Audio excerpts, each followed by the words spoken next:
السلام علیکم ورحمۃ اللہ وبرکاتہ۔ بسم اللہ الرحمن الرحیم۔ دوستو، یہ کل کی بات ہے، مجھے کہیں پہنچنا تھا، زیادہ دور نہیں جانا تھا، اس لیے میں نے ایپ کھول لی اور رائڈ منگوا لی۔ 6 منٹ بعد رائڈر پہنچ گیا۔ میں باہر نکلا تو وہ ایک نوجوان تھا، اچھے سلے ہوئے سیاہ کپڑوں میں ملبوس۔ جو ہی باہر نکل کے میں نے اسے سلام کیا، فوراً ہی کہنے لگا، سر جی، ٹھنڈے پانی کی بوتل ملے گی؟ مجھے تھوڑا سا عجیب لگا۔ ایک تو آدمی نے جہاں جانا ہو، ذہنی اعتبار سے وہاں جلد پہنچنے کی کیفیت میں ہوتا ہے۔ دوسرے، اس نے پانی نہیں مانگا تھا بلکہ پانی کی بوتل کہا تھا، جو تھوڑا بہت چونکانے والا تھا۔ خیر، میں نے گھر سے ٹھنڈے پانی کی بوتل منگوا دی۔ وہ گٹاگٹ پوری بوتل ہی پی گیا۔ مجھے اچھا لگا کہ چلو ایک آدھ منٹ تو لگ گیا، لیکن گرمی کے موسم میں اس کی پیاس بجھانے کا ذریعہ بن گیا۔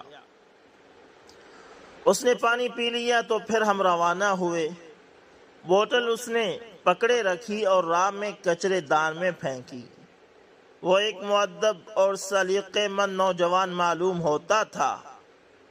ابھی ہم روانہ نہ ہوئے تھے کہ کہنے لگا، ہم اس وقت کہاں کھڑے ہیں؟ میں نے حیرت سے بتایا کہ سبزہ زار۔ اور جانا کہاں ہے؟ میں نے بتا دیا۔ پوچھنے لگا، راستے کا پتہ ہے نا؟ میں نے کہا، بے فکر ہو جاؤ، مجھے راستے کا پتہ ہے۔ کہنے لگا، ابھی 2-3 ہفتے ہوئے یہ کام شروع کیے ہوئے، بس مجھے جہاں پہنچنا ہو اس جگہ کا پتہ نہیں چلتا۔ میں نے حیرت سے پوچھا، مگر آپ کی پروفائل پر تو لکھا ہے 3 سال ہو گئے آپ کو ان ڈرائیو کے ساتھ۔ کہنے لگا، نہیں، وہ ایسے ہی لکھا ہے۔ پہلے کیا کرتے تھے؟ میں نے ذرا تجسس سے پوچھ لیا۔ ڈی ایچ میں ایک گھر میں ملازم تھا، اس نے بتایا۔ کام کیا تھا؟ مجھے وہ کچھ مختلف سا لگا تو میں نے بھی پوچھ لیا۔ کہتا ہے کہ میں اپنے صاحب کی خدمت کرتا تھا، صاحب کو ناشتہ بنا دیتا، کبھی ڈرائیور نہ ہوتا تو بچے سکول چھوڑ آتا، اس طرح کے چھوٹے موٹے سبھی کام میں کر لیا کرتا تھا۔ سب بہت اچھا چل رہا تھا۔ پھر جاب کیوں چھوڑ دی؟ سر جی، میرے بھائی کو منہ کا کینسر ہو گیا تھا۔ 3 ماہ وہ شوکت خانم ہسپتال میں رہا۔ میرا تو بھائی تھا، مجھے 3 ماہ اس کے ساتھ ہی رہنا پڑا۔ 3 ماہ کی غیر حاضری کے بعد جب جاب پر گیا تو انہوں نے جواب دے دیا، چلے ہو سکتا ہے کہ وہ پھر کسی وقت دوبارہ بلا لیں۔ ویسے انہیں پتہ نہیں تھا کہ تم بھائی کے ساتھ ہسپتال میں تھے؟ میں نے پوچھ لیا۔ پتہ تھا، میرا سارا وقت وہیں خدمت کرتے گزرا۔ چھوٹا سا تھا جب ان کے پاس آ گیا، وہیں داڑھی مونچھیں آئی اور اب میں 6 بچوں کا باپ ہوں۔ لیکن سر جی، سچی بات ہے کہ میرے صاحب ویسے ہی اب بڑے خسارے میں جا رہے تھے، یہ تو بس ایک بہانہ ہی بنا۔ دراصل ان کا کئی کروڑ کا نقصان ہو گیا، ان پر قرض چڑھ گیا۔ ایسی حالت ہو گئی کہ میں نے وہ لوگ آ کے انہیں باتیں سناتے دیکھے جو ان کے سامنے نظر نہ اٹھا سکتے تھے۔ سر جی، میں نے وہاں رشتوں کو بدلتے دیکھا، یہاں تک کہ ان بھائیوں کو بھی جنہیں انہوں نے ڈی ایچ اے میں اپنے سے بڑی کوٹھیاں بنا کے دی تھی، لیکن سر جی، میرے صاحب نے میرا بڑا ساتھ دیا۔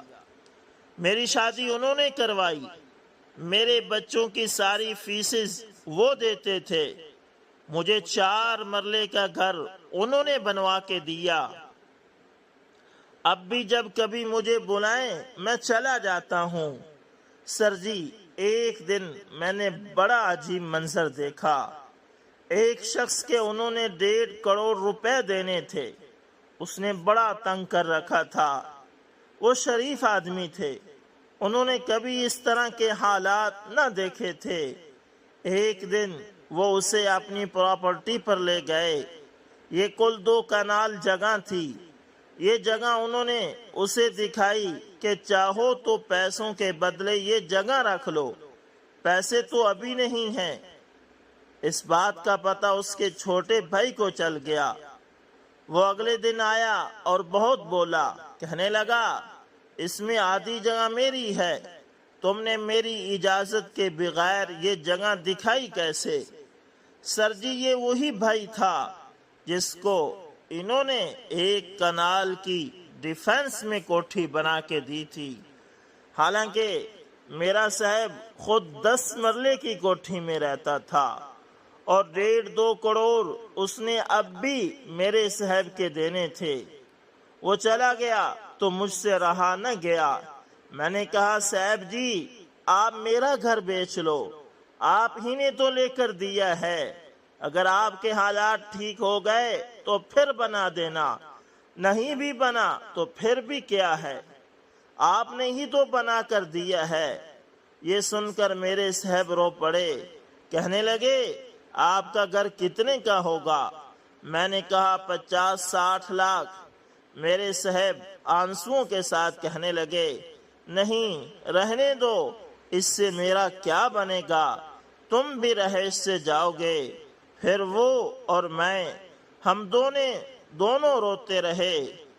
اچھا، ایسے اچھے آدمی کے یہ حالات ہو گئے، بڑا برا ہوا۔ میں نے دکھ سے کہا، آپ کی تنخواہ کتنی تھی؟ تنخواہ تو سر جی 30,000 تھی، لیکن 60-70 ہزار ہر ماہ میرے بن جاتے تھے۔ میں نے بتایا نا کہ میری شادی انہوں نے کروائی، گھر لے کر دیا اور میرے بچوں کی فیسز بھی۔ ہاں، تم نے مجھے بتایا ہے۔ تو اب وہ اپنے ملازم کو 30,000 تنخواہ دینے کے بھی قابل نہیں رہے سر جی۔ لیکن مجھے دوسری کوئی جاب نہیں مل رہی، بس اتنا ہوتا ہے کہ سارا دن لگا کے گھر جاتا ہوں تو بچے بھوکے نہیں سوتے، کوئی 1,000 روپے بچ جاتا ہے جس سے گھر میں کھانا بن جاتا ہے، اس سے زیادہ کچھ نہیں۔ میرا بھائی جو منہ کے کینسر سے مر گیا، وہ ایمپوریم مال میں سپروائزر تھا۔ میں وہاں بھی گیا، لیکن وہ کہتے ہیں اچھا فون کریں گے، مگر وہ نہیں کرتے۔ تمہاری تعلیم کتنی ہے؟ میں نے ہمدردی سے پوچھ لیا۔ کچھ بھی نہیں سر جی، مجھے تو یہ بھی پتہ نہیں چلتا کہ سواری کہاں سے اٹھانی ہے اور کہاں تک لے جانی ہے، بس میپ کے ساتھ چلتا رہتا ہوں۔ بھائی کی بیماری کے تذکرے میں کچھ باتیں اس نے شوکت خانم ہسپتال کے متعلق بھی بتائیں، کیسے وہاں اس کے بھائی کو بغیر پیسوں کے VIP کے برابر پروٹوکول ملتا رہا، کیسے کھانے میں وہ کسی 5 سٹار ہوٹل کی طرح مینیو لا کے مریض سے پوچھتے تھے کہ کیا کھانا ہے، کیسے ذرا سی کوتاہی پر نرس سے باز پرس ہوتی تھی، اور کیسے ڈاکٹروں نے اس کے بھائی کو بچانے کی سر توڑ کوشش کی، وغیرہ وغیرہ۔ منزل پر پہنچ کر میں نے ادائیگی کی، کرائے سے تھوڑی سی زیادہ۔ وہ شکریہ ادا کرتا ہوا چلا گیا۔ جاتے ہوئے کہنے لگا، سر جی دعا کرنا۔ میں نے کہا مطمئن رہو، اللہ ضرور حالات بدل دے گا، وہ بڑا مہربان ہے۔ وہ تو چلا گیا، مگر اپنے صاحب کا مجھے بھی گرویدہ کر گیا۔ نہ جانے اس کا صاحب کون ہے، کہاں ہے، لیکن کیسا عظیم شخص ہے کہ جس نے ایک ان پڑھ شخص کو ہیرے کی طرح رکھا ہوا تھا۔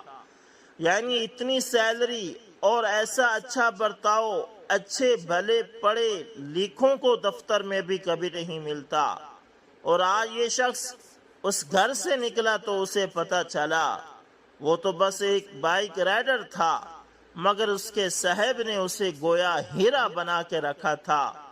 واقعی کچھ لوگ خاک کو بھی یوں رکھتے ہیں کہ ہیرا بنا دیتے ہیں، اور کچھ لوگ ہیروں کو بھی یوں رکھتے ہیں کہ خاک میں ملا دیتے ہیں۔ کیسے کڑی دھوپ میں کیسا صاحبان تھا اس کا صاحب، کیسے کیسے لوگ اور کیسی کیسی کہانیاں بکھری پڑی ہیں۔ رب کی بنائی ہوئی اس دنیا میں میں اس کے صاحب کے بارے میں سوچتا رہا جسے میں جانتا تک نہیں، لیکن جو شخص میرے دل میں گھر کر گیا اور میری آنکھوں میں آنسو بھر گیا، جی چاہتا ہے کبھی وہ ملے اور میں اسے مؤدب نگاہوں سے دیکھ سکوں۔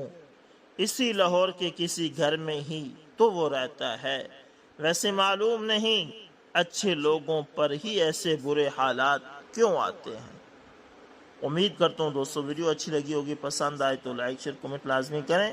ملتے ہیں دوستو کسی نیکسٹ اچھی سی ویڈیو کے اندر، تب تک کے لیے اللہ حافظ، جزاکم اللہ۔